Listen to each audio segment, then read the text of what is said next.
Hey guys, welcome back. Today we need to cover the second half of Lesson 10.6, dealing with parametric equations. I'll be honest, we don't have a ton to cover in this lesson, so this should go rather quick. But what we do need to cover is how do I go from taking a rectangular equation and coming up with a set of parametric equations that represents it. So that's going to be really the skill or the content that we're going to cover today, so it should go, like I said, pretty quick. But before we get into that, let's take a look at a quick bell ringer question. Just another opportunity to provide an example for you if you at all are struggling with parametric equations. So in this bell ringer question, you're given a set of parametric equations and you're asked to come up with a rectangular equation as well as to sketch the graph of this set of parametric equations. So let's get after it. All right, so part A, sketch the curve represented by the parametric equations. So in order to do that, we need to come up with a set of ordered pairs for this. So I'm going to go ahead and switch on over to my document camera, and we're going to make a little, I think I called it yesterday, an H table, where we have our parameter t, and we use that parameter to find x and to find y, which is going to be our set of ordered pairs. Okay, so pick some values of t here. We're not given an interval for our parameter, so we have some free reign here on what we choose for t. I'm going to go ahead and just say -2, -1, 0, 1, and 2, and hope that this is sufficient for finding enough points to be able to see the pattern of what's going on in this function. Or maybe not even a function, I should say. But okay, -2 for t, that makes x -1. -2 divided by then -1, and so that makes 2. Substituting -1, you get 0, and then over here you get -1 divided by 0, so that would be undefined. Okay, and then let's see here, we have when t is 0, we get 1, and 0 divided by anything, 0. When t is 1, I get 2, and 1 over 2, so 1/2. When t is 2, you get 3, and then 2 over 3, so 2/3. I think you can start to see what's happening here with y, right? The denominator is just 1 bigger, right? And so as we have increasing values of t, and I would say I was to deal with 100,000. Well, this would be 100,000 divided by 100,001, right? So what's happening here is this is a rational function, just y of t itself, which has a horizontal asymptote of 1, okay? So we should see that this is going to approach 1 eventually as I go ahead and graph these, okay? That might be helpful when it comes to our graph. Alrighty, so let's go ahead and graph what I have here. So -1, we have 2. 0 is undefined. 1, we have 0. 2, we have 1/2. 3, we have 2/3. And we said this is going to approach. So I do know over here anyways, we have something like this where I'm going to end up with an asymptote on this side. Now, let's see what else we've got. Let's pick some other values between, let's get an x between 0 and 1. So if I wanted to get an x between 0 and 1, I could pick, well, if I pick -1, there's where I got to pick something between -1 and 0, right? In order to get an x between 0 and 1. So let's pick -1/2. So now -1/2, that becomes 1/2, and then -1/2 divided by, well, that becomes 1/2, right? And so dividing by a fraction same as multiplying by the reciprocal. So I think we get -1 there. Anything divided by itself is 1, and then there's a negative. So we do have 1/2 with -1. So 1/2 -1. Okay, and so it's looking like here's what we have. We have a vertical asymptote right here.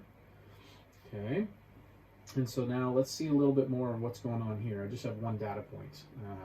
And so let's pick a few other values. Let's pick something between, it gives us a x between 0 and -1. So let's pick -3/2 as a t, and let's pick something like something beyond that, like -3 for t. Okay. All right. So if -3/2 and I were to add add 1, excuse me, I get -1/2, and then my fraction would be -3/2 divided by -1/2. Okay, so again, dividing by fractions, same as multiplying by the reciprocal. And so if I multiplied by -2, the 2's would cancel, and I get just 3, I believe. Okay, so at -3/2 for t, I get an x value of -1/2 and a y value of 3. So right there. And then let's do -3. So add 1 and I get -2. And then here I'd have a -3 divide -2. So that's 1.5, right? So -2. And I'm at 1.5. Okay, so I think what we're going to see, as well as we get a horizontal asymptote here, and a vertical asymptote at the y-axis. So I think that's the shape of our graph here. Okay, now we're not done yet though, and that's because when we graph parametric equations, again, remember we have the orientation. Okay, so with the orientation, I need to think about, as t increased, what direction did this graph? So here was my lowest value of t. I was at -2, 1.5. So I was here, and then I kept going this way, and then I kept going that way. So our orientation here would look something like this.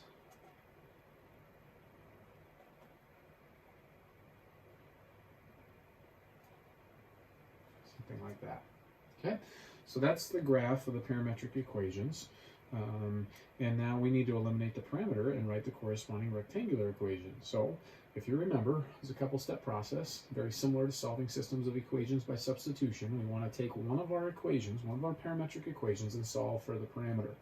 And always look for what's the easiest one. And our easiest one is definitely going to be x of t. So if x equals t plus 1, hopefully you all would agree that t is x minus 1. Now if t is x minus 1, I'm now going to take this, which I know t to be x minus 1, and I'm going to substitute it in the other parametric equation where it belongs. So then I'd be left with y equals x minus 1 over x minus 1 plus 1, or better yet, y equals x minus 1 over x. Okay? So that is our rectangular equation. Now, you might think, because they do mention here adjust the domain as necessary, that we need to say something. We saw that there was an issue in our parametric equations that arose when t was -1, because that caused us to have an undefined value in our function. Well, we already know that's if you remember early on in this this year, we talked about implied domain. That's an implied domain. Anytime we're dealing with a rational function, as is the case here, we don't have to mention, oh, x can't be 0, because that's implied. It's known to us that I can't divide by 0. Okay, so no need to mention anything about adjusting the domain. All right. So hopefully that helps. Let's get into some of the new stuff for today. Like I said, this should go rather quick. All right, so here are the objectives that we covered in our first half, our first, maybe 3/4, I guess, as you look at that by the objectives. And you see those marked out in red. Those are the ones that we already hit in the first part of this lesson. So we just need to find sets of parametric equations for graphs. Okay, so basically, another way of saying that is we need to come up with a set of parametric equations for a given rectangular equation. Okay, so we're going to be given equations in terms of just y and x, and we need to come up with what is a set of parametric equations for that. All right. Now, really, ultimately, this is just the reverse process of eliminating the parameter that we just did in that Bell-Ringer question. However, go back to the very beginning of our lesson in the first part here, where we saw that there were, for one specific rectangular equation, there were two sets of parametric equations that had the exact same graph. The only thing really different about them was that they one of them graphed a little bit faster, more rapidly, if you remember. But ultimately, if I was to take both of those examples that we looked at in the first part and eliminate the parameter, they produce the exact same rectangular equation. So what we need to realize then, if I go the backwards way, I'm not going to necessarily have one unique set of parametric equations. It all depends on what we let our parameter be in this process. So that's kind of what they're getting at right here. It follows it up. They followed it up with that specific example. These were the two sets of parametric equations that we looked at. And if I was to eliminate the parameter on both of those, we would have gotten, I thought it was on this slide, but it isn't. We would have gotten the, what was it? Trying to do mental math here, where I substitute that t in for, or y in for t, and then bring everything over, solve for y. We'd end up getting at least the rectangular equation for both of these. X equals 4y squared minus 4. That's solved for x, but if I was to solve for y, I would get the same thing in both of them. So we have to realize that we aren't going to get one unique rectangular equation when I go, one unique parametric equation when I go from a rectangular equation into a set of parametric equations. Okay, but we can if we all use the same distinction on our parameter. Let's see what I'm talking about here. And this does not need to be challenging at all. So find a set of parametric equations to represent the graph of y equals 1 minus x squared using the following parameters. So part A and B is just, there's two parts to this question, basically doing this question twice. Okay, so let's take a look at this on the whiteboard. Let's see what I'm talking about. If I'm asked to find a set of parametric equations, right off the bat, I should be thinking from that phrase, all right, I want to know what's x of t equal to, and so x in terms of t, and then what is y of t equal to? Well, ladies and gentlemen, look at this. T equals x. The symmetric property applied to that equation just says then that x of t is just t. X, the output, is equal to t. That part was easy. There's one of my parametric equations for that. Now I need to learn what is y in terms of t. Well, notice I have y defined for us in terms of x. But what do we know about x? X is the same thing as t. So this is the trivial kind of set of parametric equations, but I can go ahead and say, well, y of t then would equal 1 minus, again, x and t are exactly the same thing, we're told. So this would be t squared, and there's my y of t, just like that. Okay? So in terms of extra work that I could show to help you understand what was I just doing, we knew that y of x is 1 minus x squared, so y of t is 1 minus t squared. Okay? Because x, again, is t, so this is where we got that. All right, so that tends to be about as easy of a problem as I can give you when I just define the parameter as just x. And as you're going to notice on a lot of your homework problems, that's how they're going to start. They're going to give you a part A and a part B, and in part A they're going to say t is x, I think, as well. Now, to make it a little bit more challenging, not much, find the set of parametric equations that represents the graph of this now using the following parameters. Now I know that t equals 1 minus x. So once again, I'm trying to consider what's x of t. What's x in terms of t is what that means. So, well, this is already, I can learn from this what x is in terms of t, because all I have in this equation is x and t. I do have a constant though, so I need to solve for x. Okay, so easiest way might be to add x and subtract t. So I think you can see that x equals 1 minus t when we do that. So there's our x of t parametric equation. Okay, now for y of t, I again need y in terms of t. Well, what do I know? I know that y equals 1 minus x squared. That was given to us. And I now know x is 100% the exact same thing as 1 minus t. So this would end up being 1 minus t quantity squared, just doing a simple substitution. And now I've got y in terms of t. Now, most of us probably feel the urge right now, and I would agree.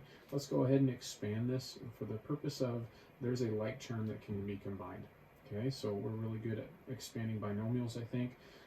1 minus, square the first term, multiply the two together and double, and then square the last term, distribute my negative, and we learn that y equals 1 minus 1, the constant goes away, that turns to a positive 2t, and this turns to a negative t squared. So what did I learn? I learned that y of t is this. X of t was that, and there is our set of parametric equations that represents this rectangular equation. Again, a way of checking that you could do, I can eliminate the parameter and see, do I get back to this? And in both of these, I will get back to that. Okay, because again, this is what we're talking about. One single rectangular equation can have really infinitely many sets of parametric equations. It's all based on how we define the parameter. Okay, and so that's why they have to give you this part to this problem. Okay, if they don't, then in theory, you could go ahead, if they're asking for a set of parametric equations that represents it, you can just call the parameter x, just like they did in part A. Okay, so let's make sure I didn't goof anywhere. I don't think I did, but here we go. Let x equal t, and then y equals 1 minus t squared for that part A. So there's your two parametric equations, and then solving for x in part B, you get x is 1 minus t. Substitute that in there, expand, combine like terms, that 2t minus t squared, just like we did, and there's our two parametric equations. Okay, so here they've gone ahead and they've graphed this set of parametric equations. They graphed the second set, and you'll notice that, hey, this looks like a parabola, a quadratic that's opening down, right? That's shifted up 1 unit, and has a vertex there at 0, 1. Well, look at the original rectangular equation was y equals 1 minus x squared, or negative x squared plus 1. It's a parabola, a quadratic opening down, shifted up 1 in terms of our transformation. So this curve seems to also agree with that. Okay. So really, ultimately, that's all I've got for you guys today. So yay, a shorter lesson here. I'm kind of wishing I had just finished this out and only done this in one part, but it's a nice breather for, I think, you guys. So let's do one last example, even though we've already done a couple of these. Let's find a set of parametric equations for this rectangular equation.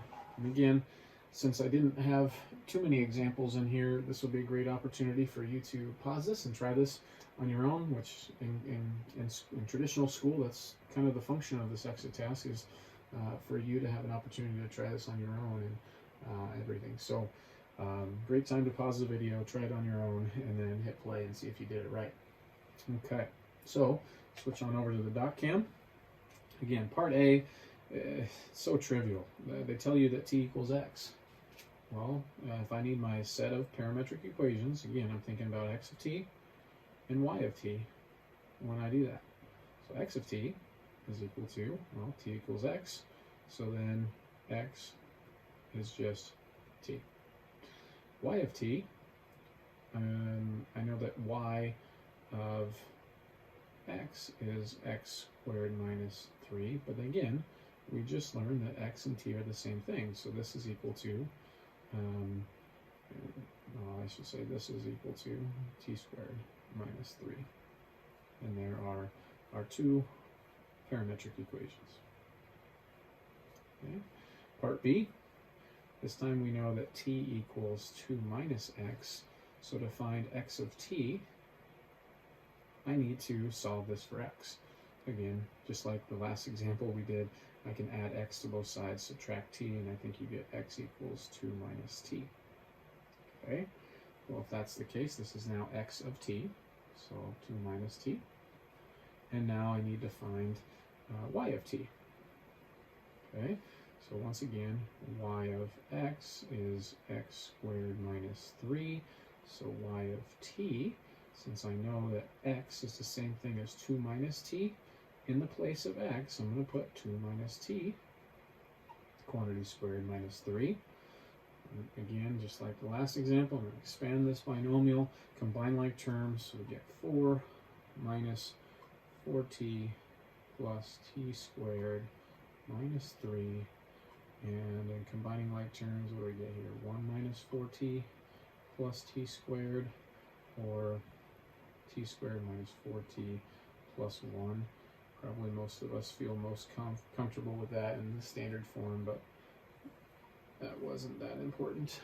Okay, so that's kind of how you do this. I don't think that this is too challenging for you, but if it is, feel free to reach out with any further questions that you have. But again, kind of the overall goal of this lesson was to be able to take a rectangular equation and, with being given information about how we define our parameter, be able to come up with a set of parametric equations that represent the same rectangular equation. Okay, so anyways, hope this video finds you still doing well, being safe, and until next time, we'll catch you later.